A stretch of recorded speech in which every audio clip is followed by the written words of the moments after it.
দুই বন্ধু মরুভূমি দিয়ে হেঁটে যাচ্ছিল। তো হাঁটছেই এক সময় দুই বন্ধুর মধ্যে ঝগড়া তৈরি হলো। ঝগড়ার এক পর্যায়ে প্রথম বন্ধু দ্বিতীয় বন্ধুকে একটি ঘুষি মারল। তো ঘুষি মারার পরে দ্বিতীয় বন্ধুটি মনের দুঃখে মরুভূমির বালিতে লিখে রাখলো যে আমার প্রাণপ্রিয় বন্ধু আমাকে একটি ঘুষি মেরেছে। তার কিছুক্ষণ পর নিশ্চুপ দুজন হাঁটতে থাকলো। তারপরে দুজনের মধ্যে আবার ভাব হলো, দুজন আবার ঝগড়া ভুলে মিলে গেল। তারপর কিছু দূর যাওয়ার পরে একটি ঝর্ণা পড়ল। মরুভূমি শেষ হয়ে আসলো, তখন পাহাড় শুরু। পাহাড়ের ঝর্ণা দেখে দুইজনে গোসল করার জন্য উৎফুল্ল হয়ে গেল। তখন গোসল করতে গিয়ে মার খাওয়া বন্ধুটি পা পিছলে পড়ে গিয়ে ঝর্ণার পানি যেদিক দিয়ে যাচ্ছে সেদিকে ভেসে যাচ্ছিল। সেই বন্ধুটি আবার সাঁতার জানত না। তখন ওই বন্ধুটি, যে বন্ধুটি তাকে ঘুষি মেরেছিল, সেই বন্ধুটি জীবনের বাজি রেখে দৌড়িয়ে গিয়ে ঝাঁপ দিয়ে সেই বন্ধুটিকে উদ্ধার করলো।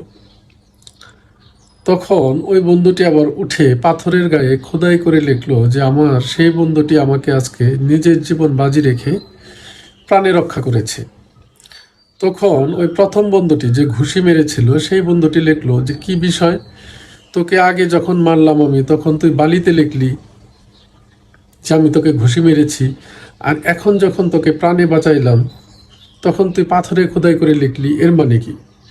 তখন দ্বিতীয় বন্ধু, যে মার খেয়েছিল, সেই বন্ধুটি বলল যে যখন আমাদেরকে কেউ আঘাত করে বা অপমান করে তখন সেগুলি বালিতেই লেখা উচিত, কেননা আমাদের আবেগ এবং ভালোবাসার বাতাসে সেই বালিটি যেন উড়িয়ে নিয়ে ক্ষতটা মুছে দেয়।